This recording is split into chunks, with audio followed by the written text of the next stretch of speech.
them tomorrow. Okay, so we have been talking about metabolism. We talked about diabetes. Diabetes is again a metabolic disorder. So that's why we started with metabolism. We came to diabetes. Now, when we talk about diabetes, the question of glycemic index always comes. आप लोगों ने बहुत इसके बारे में शायद सुना होगा, जो भी थोड़ा गूगल करते हैं इस बारे में कि कैसे खाना चाहिए, क्या खाना चाहिए, तो हमेशा एक टर्म पॉपअप होता है ग्लाइसेमिक इंडेक्स और जीआई। तो इसके बारे में पहले तो जानते हैं कि जीआई क्या होता है। तो जीआई सिंपली ये होता है कि कोई भी एक कार्बोहाइड्रेट है तो वो कितने जल्दी डाइजेस्ट और असिमिलेट होकर आपके ब्लड में आएगा, उसका जो शुगर फॉर्म है, तो उसको ग्लाइसेमिक इंडेक्स बोलते हैं। तो एक स्टैंडर्ड हमने रखा है ग्लूकोज का, तो ग्लूकोज को हम बोलते हैं कि ग्लाइसेमिक इंडेक्स ऑफ 100। तो अभी ग्लूकोज के कंपैरिजन में बाकी के कार्बोहाइड्रेट को हम बताते हैं कि अगर ये ग्लूकोज से स्लो ब्लड रेस कर रहा है तो इसका ग्लाइसेमिक इंडेक्स लोअर है, ग्लूकोज से ज़्यादा कर रहा है, फास्टर कर रहा है, तो इसका ग्लाइसेमिक इंडेक्स ज़्यादा होगा। ऐसे हिसाब से ज़्यादा यूजुअली होता नहीं है ग्लूकोज से किसी का, लेकिन that is how the glycaemic index is design. तो अभी उसके अकॉर्डिंग 3 कैटेगरीज होते हैं ग्लाइसेमिक इंडेक्स में, कि लो ग्लाइसेमिक इंडेक्स वाले फूड, जिसमें मोस्टली आपके फ्रूट्स, वेजिटेबल्स, लेग्यूम्स या फिर जो भी होल फूड्स होते हैं, they are mostly low in this index and that's why usually they are considered healthy। ठीक है, उसके बाद होते हैं हाई ग्लाइसेमिक इंडेक्स वाले फूड, जिसको 60 प्लस का अगर किसका ग्लाइसेमिक इंडेक्स है तो इसको बोलते हैं हाई ग्लाइसेमिक इंडेक्स। जैसे कि आइसक्रीम हो गया, वाइट फ्लावर से बने कोई भी प्रोडक्ट्स हो गए, बनानाज हो गए, रेजिन्स हो गए, पोटैटोज हो गए, वाइट राइस हो गया, अल्कोहलिक बेवरेजेस। तो इस ग्लाइसेमिक इंडेक्स की वजह से आपने बहुत सुना होगा कि मतलब आलू नहीं खाना है या फिर राइस, वाइट राइस नहीं खाना है।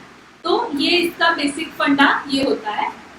लेकिन अभी प्रॉब्लम ये है कि हमें सिर्फ इतना ही पता है, जबकि इसके आगे भी बहुत सारी चीज़ें मैटर करती है। तो आप उसके बारे में देखते हैं। ठीक है, तो पहली तो चीज़ अंडरस्टैंड करना इम्पोर्टेंट है कि कोई कार्बोहाइड्रेट ब्लड में जल्दी या लेट एब्सॉर्ब हो रहा है, इसमें कुछ गलत एक्सेस नहीं है, बस उसके अकॉर्डिंग हमें ये डिसाइड करना है कि हमें ये खाना कब है।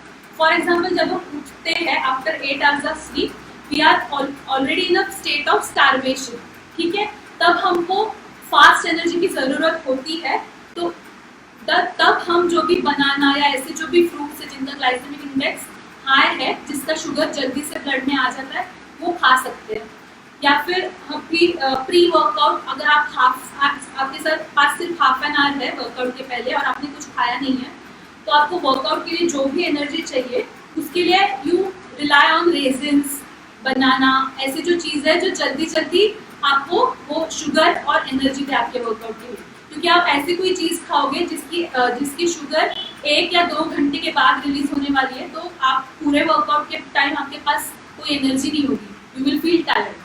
या फिर पोस्ट वर्कआउट जो होता है, जब हमारे एनर्जी ग्लाइकोजन जिसको बोलते हैं, जो मसल और लिवर में स्टोर्ड एनर्जी रहती है, वो डिप्लीट हो जाता है, यूज हो जाता है वर्कआउट में, तो उसको रिप्लेनिश करने के लिए again we need something carbohydrate that absorbs very very fast in the blood.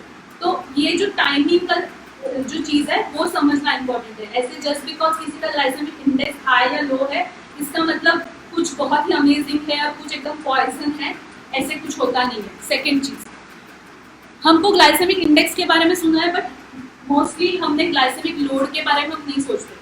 तो ग्लाइसेमिक लोड का क्या मतलब होता है कि ग्लाइसेमिक इंडेक्स यही बताता है कि कितने फास्ट इस सब ये जो चीज़ हम खा रहे हैं कितने फास्ट इसका शुगर एब्सॉर्ब होगा। लेकिन ग्लाइसेमिक लोड ये कंसिडर करता है कि ये जो चीज़ है, फॉर एग्जाम्पल वाटरमेलन, जिसका एक्चुअली ग्लाइसेमिक इंडेक्स बहुत हाई होता है, बट अगर हम वाटरमेलन एक सर्विंग में कितना खाते हैं, पूरा वाटरमेलन एक साथ खाओगे तो प्रॉब्लम है। लेकिन अगर आप एक प्लेट वाटरमेलन के स्लाइसेस खा रहे हो तो उतने सर्विंग में जितना कार्बोहाइड्रेट होगा उतना ही एब्सॉर्ब होगा, राइट। तो कितने क्वांटिटी खा रहे हो उससे भी वो भी इम्पॉर्टेंट है, नॉट जस्ट ग्लाइसेमिक इंडेक्स। तो उसके according instead of glycaemic index we should always consider glycaemic load, क्योंकि अदरवाइज हम क्या करेंगे, जस्ट बिकॉज एप्पल का ग्लाइसेमिक इंडेक्स है इसलिए आपने 2-3 खा लिए, तो ओवरऑल इसका ग्लाइसेमिक इंडेक्स तो ग्लाइसेमिक लोड तो ज़्यादा होगा, राइट। तो इसीलिए ये ध्यान रखना है कि पोर्शन ऑल्सो मैटर्स। ठीक है, थर्ड पॉइंट इज, हाँ, तो ग्लाइसेमिक इंडेक्स ये हमेशा इंडिविजुअल सब्सटेंस का ही हम देखते हैं, जैसे कि पोटैटो, बट हम ये नहीं सोचते कि हम कैसे खा रहे हैं पोटैटो, रॉ ऐसे ही बॉइल्ड पोटैटोज खा रहे हैं, या उसकी सब्जी है जिसमें हमने ऑयल का तड़का लगाया है, जो हम एक रोटी के साथ खाने वाले हैं या डोसा के साथ खाने वाले हैं विद सांबार विद चटनी। क्योंकि क्या होता है कि जब हम पूरा एक मील लेते हैं ना, तो उसका ओवरऑल क्या इम्पैक्ट है आपके ब्लड शुगर पे, वो ज़्यादा मैटर करता है। क्योंकि जैसे ही हम फैट्स ऐड करते हैं या प्रोटीन ऐड करते हैं, फाइबर ऐड करते हैं, या कोई एसिड है जैसे कि लेमन जूस, तो ये सबका जो कॉम्बिनेशन है उसकी वजह से ओवरऑल डिश का ग्लाइसेमिक इंडेक्स लोअर हो जाता है। इसका मतलब क्या है, उससे जो भी शुगर मिलेगा आपको स्टेडी शुगर मिलेगा और बहुत आपका शुगर शूट नहीं होगा। ठीक है, तो इसलिए हमेशा ध्यान रखना है कि फूड को एक पूरे पैकेज में देखिए, ना कि जस्ट एक। तो इसीलिए अगर राइस का अगर ग्लाइसेमिक इंडेक्स ज़्यादा भी है तो हम सिर्फ राइस तो कभी खाते नहीं है, वी ईट राइस में इधर राजमा, दाल, बिरयानी के फॉर्म में या जो भी है जिसमें सब कुछ होता है, ऑयल, घी, ऊपर से हम घी डालने का हमारे बहुत सारे ट्रेडिशन में ऊपर से घी डालने की हमको हैबिट रहती है, which is very good, which takes down the glycaemic index. तो ये सारी चीज़ें भी इम्पॉर्टेंट है, क्योंकि अगर आप उसका ध्यान नहीं रखोगे तो you will make wrong choices. जैसे कि आपको क्या लगता है होल व्हीट ब्रेड बहुत अमेजिंग है अपने लिए, तो एक्चुअल अगर हम देखेंगे तो स्निकर जो एक चॉकलेट का बार होता है, तो उसका ग्लाइसेमिक इंडेक्स लोअर है compare to whole wheat bread का एक स्लाइस। वो क्यों है? क्योंकि उस बार में पीनट्स होते हैं जिनके पास एक बहुत ही अच्छे हेल्दी फैट्स होते हैं और प्रोटीन्स होते हैं, तो in combination it is a better choice than just eating whole wheat bread. ठीक है, नाउ नेक्स्ट पॉइंट इज, हाँ, जो भी डायबिटिक लोग होते हैं वो ये सोचते हैं कि आर्टिफिशियल स्वीटनर ऐड कर लेंगे, कि क्या है अभी शुगर फ्री ऐड करना है या स्टीविया ऐड करना है। प्रॉब्लम क्या है उस चीज़ से, अभी जो रिसर्च आ रहा है और जो रिसर्च से पता चल रहा है, इसमें से दो जो फाइंडिंग्स है वो बहुत ही इंपॉर्टेंट है समझने के लिए। एक फाइंडिंग ये है कि हम जब कुछ भी खाते हैं तो उससे शुगर एक्सपेक्टेड है बॉडी को, क्योंकि खाना इसीलिए खा रहे हैं क्योंकि एनर्जी मिले, प्रोटीन्स मिले, विटामिन मिले, मिनरल्स मिले। जब आप ऐसे कुछ चीज़ खाते हो जिसमें कुछ भी नहीं है, इट्स लिटरली जस्ट वाटर, जैसे कि अगर आपने 0 कैलोरी कोक लिया, उसमें क्या है? कुछ नहीं है, वाटर है, सम फ्लेवर्स है, सम प्रिजर्वेटिव्स है, and you are just drinking it. You basically confuse your brain और आपकी नर्वस सिस्टम की, समझ नहीं पा रहा है कि मैं खा रहा हूँ या खा रही हूँ, लेकिन कुछ भी मिल नहीं रहा है उससे। तो ब्रेन क्या सिग्नल देता रहता है कि कुछ नहीं मिला इससे, I am not getting any nutrients out of it. Important thing to understand, carbohydrates are also nutrient, sugar is also nutrient, हाँ, क्योंकि उसको पॉइजन की तरह ट्रीट मत कीजिए। तो बॉडी बोले कि कुछ मिल ही नहीं रहा है, तो देन बॉडी क्रेव्स मोर, बॉडी और ज़्यादा फूड मांगती रहती है। So you might be having just a 1 can of Diet Coke, but with that maybe you will eat extra slices of pizza or one extra burger, क्योंकि आपकी body crave करना start करती है कि I need more food, I need more food. Second problem with artificial sweeteners is that कि आपके गट में एक बहुत सारे माइक्रो बैक्टीरिया रहते हैं, ठीक है? तो पूरी फैमिली, जिसके बारे में हम कल बात करेंगे, बट एक बेसिक कंसेप्ट बताती हूँ। ये जो गट बैक्टीरिया है आपका, ये आपके डाइजेशन और एब्सॉर्प्शन के लिए बहुत बहुत इंपॉर्टेंट है। तो ये इसीलिए इसका बैलेंस भी बहुत इंपॉर्टेंट है, जो हम प्रोबायोटिक आजकल बहुत लिख रहे हैं, तो इसकी वजह से हम ये सब के बारे में बातें करते हैं या खाते हैं। तो अगर इस जो भी अच्छी फैमिली है इस बैक्टीरियाज की, अगर आपने गलत कुछ चीज़ें खा ली जिसकी वजह से इनमें से कुछ बैक्टीरिया मर गए, या कोई जो चाहिए नहीं ऐसे बैक्टीरिया अगर उस फैमिली में क्रिएट हो गए, तो आपका ओवरऑल पूरा हेल्थ और fitness goes for a toss. तो बेसिकली ये फाइंड आउट किया है लोगों ने कि जो आर्टिफिशियल स्वीटनर्स में जो भी सब्सटेंसेस होते हैं, दे निगेटिवली इम्पैक्ट गट बैक्टीरिया। तो आपकी जो रिफाइंड शुगर है उससे भी ज़्यादा ब्लड रेस करते हैं ये आर्टिफिशियल स्वीटनर्स, जबकि इनके अंदर कैलोरी 0 है। बट 0 कैलोरी डजेंट मीन कि इंसुलिन फास्ट रेज नहीं होगा, ठीक है? तो ये इम्पॉर्टेंट है समझना। सो unfortunately lot of pre-diabetic and diabetic people are having lot of artificial sweeteners, so the learning here is please stay away from artificial sweeteners, instead go for whole foods, and refined sugar is not really poison, how you eat that sugar matters. अगर आप बेसन लड्डू से वो खा रहे हैं जिसमें कि बाकी भी बहुत सारे न्यूट्रिएंट रिच है वो, तो दैट इज ओके। अगर आप पैकेज फूड से खा रहे हैं तो प्रॉब्लम है, उसको बोलते हैं एडेड शुगर और एडेड सॉल्ट, तो that is harmful for you. और मतलब ओवरऑल जो डाइटरी गाइडलाइंस है वो भी इसके बारे में बोल रही थी, जो एडेड शुगर और एडेड सॉल्ट है उससे दूर रहना है। इन जनरल आप सॉल्ट जो आपके न्यूट्रिशियस खाने में जो भी सॉल्ट या शुगर आएगा उससे आपको कोई हार्म नहीं हो सकता है।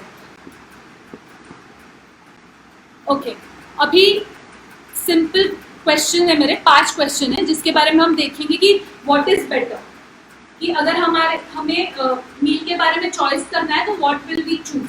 अगर आप बाहर है कहीं पे और आपको फ्रूट जूस दिखा और मिल्क शेक दिखा तो what will you pick, what is more healthy for you?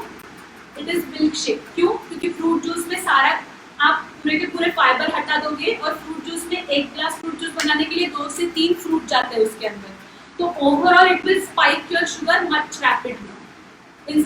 अगर उसकी जगह आपने मिल्क शेक लिया जिसमें एक फुल फैट मिल्क भी होता है उसके साथ, जिसमें प्रोटीन्स और फैट्स होते हैं, तो overall it will give you steady sugar.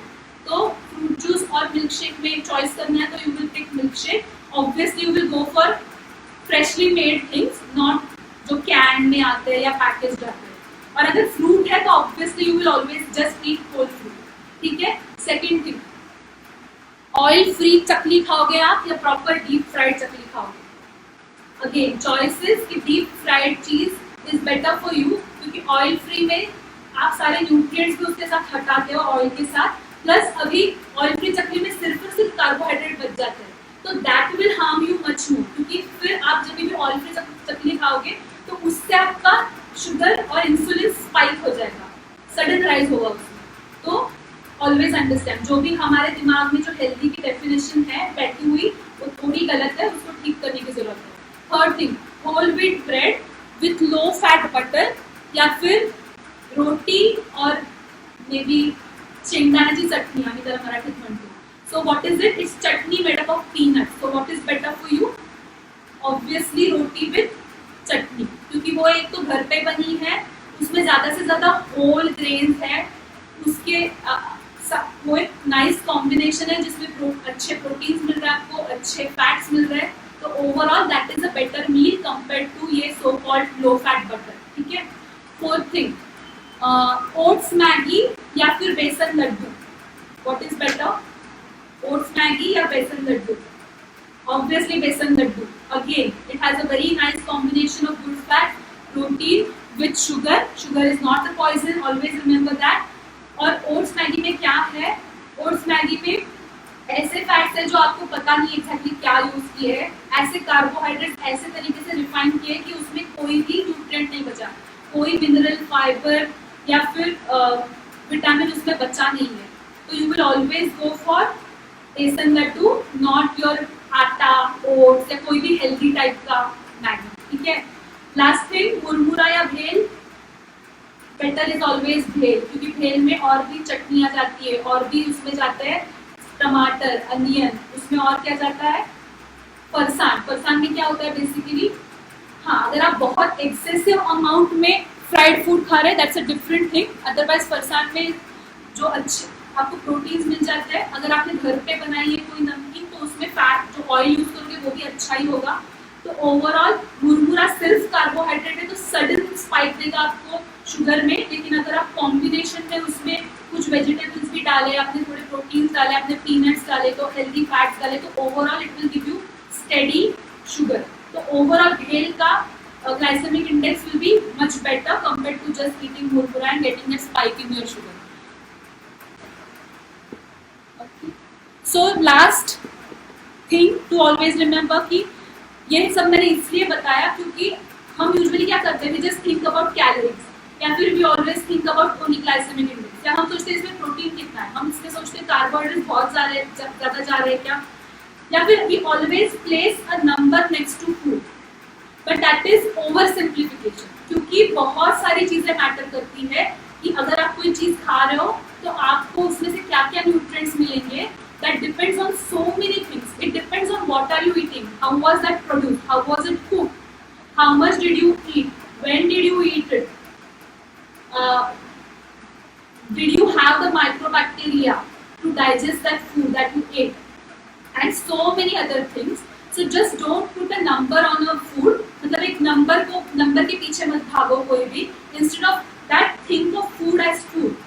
और क्योंकि मतलब सिर्फ इंडिया का मैं ऐसे गुणगान नहीं गा रही हूँ, बट जो भी कल्चर्स है जो बहुत सालों से एग्जिस्ट करते हैं, जैसे कि Mediterranean diet is also considered good, Indian diet is considered good, क्योंकि लोगों ने इतने साल कुछ अपना विजडम यूज करके ये सारे कॉम्बिनेशंस बनाए, जैसे कि राजमा चावल या फिर आमटी भात, उसके ऊपर घी डालना है, मोदक के ऊपर घी डालना है, तो ये कॉम्बिनेशन बहुत साल से लोगों ने यूज किया है, अपने एक्सपीरियंस से उसको मॉडिफाई किया है और करेक्ट किया है। तो we already have that knowledge, utilise it. और अगर आप किसी दूसरे कंट्री में हो तो instead of worrying too much about reading those labels and obsessing too much about numbers, instead अगर आप suppose if I am in Spain, I will think कि स्पेनिश लोगों का ट्रेडिशनल मील क्या है, वो ट्रेडिशनली बहुत सालों से क्या खा रहे हैं, I will go for that. अभी तो स्पेन में कोई जाने की हिम्मत नहीं करेगा, बट उनके पास एक पायला करके राइस का आइटम होता है, which is again a very complete meal like our biryani और our khichdi. So always go for traditional meal जो बहुत सालों से जिस पे लोगों ने खाया है, ट्राइड एंड टेस्टेड है, ठीक है। With that I am going to say good bye.